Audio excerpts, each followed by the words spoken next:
नमस्कार, good morning, सुप्रभात. Doctor अभय तुमच्या सोबत. राहा मस्त तंदुरुस्तमध्ये. तंदुरुस्त राहायचंय, मस्त राहायचंय, म्हणजे आजारी पडायचं नाही. बऱ्याच दिवसापासून असे वेगळे वेगळे व्हिडिओ जे आहेत तर ते मी पाठवत असतो आणि तुमचे फीडबॅक त्याच्या संदर्भात मला मिळतात.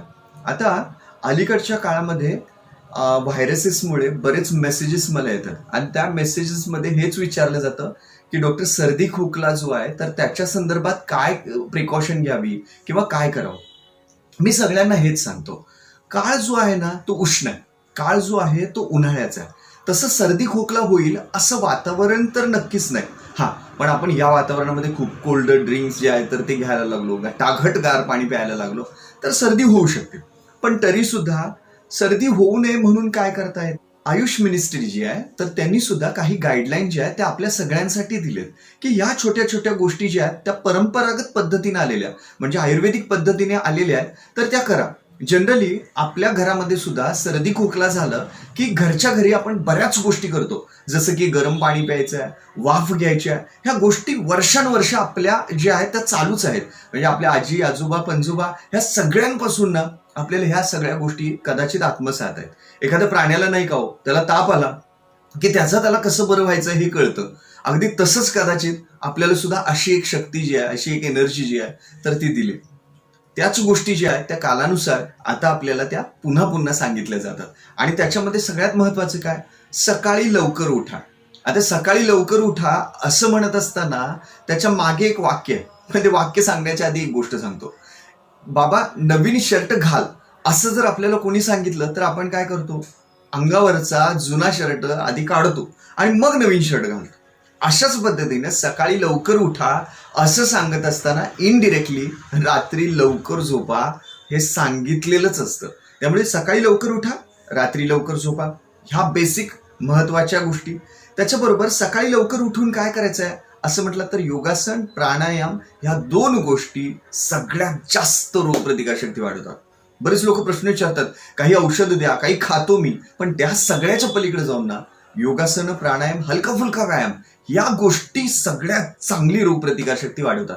आणि फक्त सर्दी खोकल्यासाठी वाढवतात का, नाही, तुमच्या बाकीचे छोटे मोठे अगदी डायबेटिक्स पासून ब्लड प्रेशर वाढणं जे आहे तर त्याच्यामध्ये सुद्धा या छोट्या छोट्या गोष्टीनं एनर्जी मिळणार आहे. आणि त्यामुळे ह्या सगळ्या गोष्टी केल्या पाहिजेत.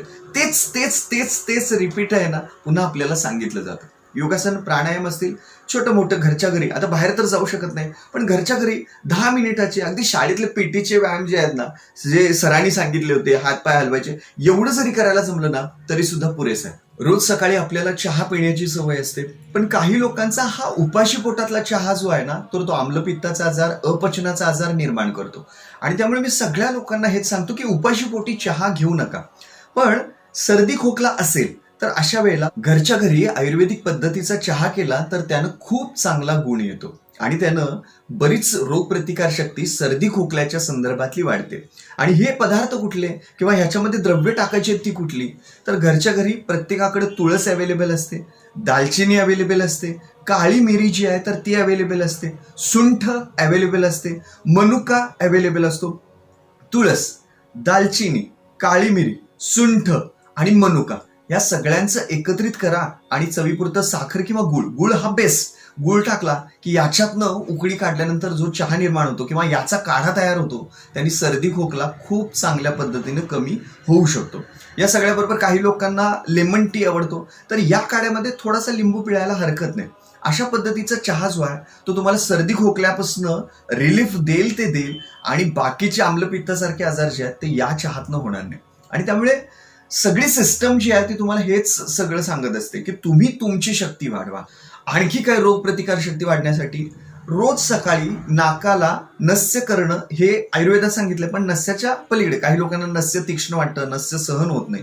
साधं अगदी खोबऱ्याचं तेल जे आहे ते नाकपुडीला घेतलं आणि असं लावलं तरी सुद्धा खूप चांगल्या पद्धतीनं नस्य जे आहे तर ते होतं. तिळाचं तेल हे उष्ण गुणाचं असल्यामुळे छान पद्धतीनं त्याचं नश्य जे आहे ते खूप चांगलं उपयोगी असं पडायला लागतं. रोज आपला आहार जो असतो तर त्या आहारामध्ये धन्याचा वापर भरपूर प्रमाणात करायला हरकत नाही. त्या सगळ्याच्या बरोबर हळद, मिरे या सगळ्याचा उपयोग जो आहे तो करायला हरकत नाही. जनरली लसूण असेल, हळद असेल, धने असतील हे आपण वापरतो, पण एखादं जेवण शिजत असताना त्याच्यामध्ये टाकलं तर त्याच्यातला अर्क जो आहे तो जेवणामध्ये, त्या आमटीमध्ये त्या अर्क स्वरूपानं जो आहे तो उतरत असतो आणि त्याचा प्रभाव जो आहे तो खूप चांगला होतो. आता ह्या सगळ्याच्या बरोबर सगळ्यात सोपं आणि साधं जे गणित आहे ते वर्षानुवर्ष आपण करतोय. आजीबाईच्या बटव्यामध्ये सुद्धा सांगितलेलं असतं आणि एखादी आई लहान मुलाला सर्दी झाली की लगेच करते तो उपाय, आणि ते म्हणजे वाफ घ्या. वाफ जी आहे, गरम पाणी उकळणं आणि त्या उकळलेल्या पाण्यामध्ये पुदिना, ओवा असे पदार्थ टाकले आणि त्याची वाफ घेतली, खूप चांगल्या पद्धतीने नाक जो आहे तो मोकळं होतं.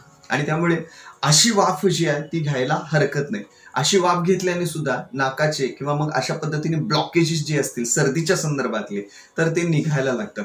आणि त्यामुळे ह्या छोट्या छोट्या गोष्टी ज्या आहेत तर त्याच रोगप्रतिकार शक्ती वाढवतात. पण याची मॅनेजमेंट असायला पाहिजे.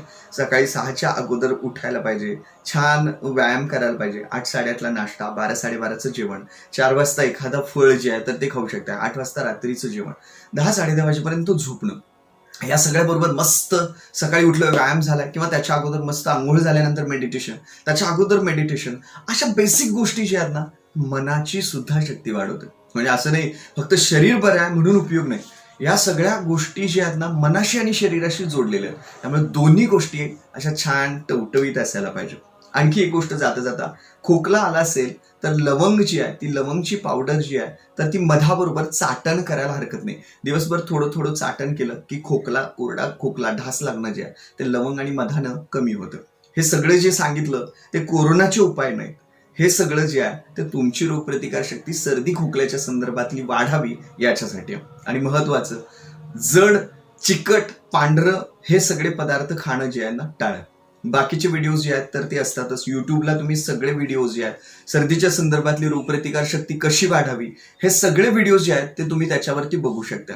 आणि रोज तुमची माझी भेट जी आहे ते व्हिडिओच्या माध्यमातून, रेडिओच्या ऑडिओच्या माध्यमातून होते. आणि कितीतरी लोक असे आहेत की फक्त आपल्या जगण्यामध्ये आहार आणि विहारामध्ये बदल केला आणि खूप सुंदर झालेत, मोठे मोठे आजारपण जे आहेत ते दूर झालेत अशी लोक आहेत. आणि त्यामुळे मनाची एकदा पॉझिटिव्हिटी निर्माण झाली ना, येस मला काही होणार नाही आणि त्या पद्धतीनं मी प्रयत्न करणार आहे, असा ॲटिट्यूड ठेवला 100% आजार होत नाही. त्यामुळे ॲटिट्यूड असायला पाहिजे, पण मला जगण्याचा ॲटिट्यूड असायला पाहिजे. ॲटिट्यूड असायला पाहिजे पण रोगप्रतिकार शक्ती वाढवण्याचा ॲटिट्यूड असायला पाहिजे. आणि तोच ॲटिट्यूड जो आहे तो शेवटपर्यंत तुमच्या उपयोगात येईल. डॉक्टर अभय तुमच्यासोबत रहा मस्त तंदुरुस्त मध्ये. भेटूया पुढच्या व्हिडिओमध्ये. Have a nice time, have a nice day, take care.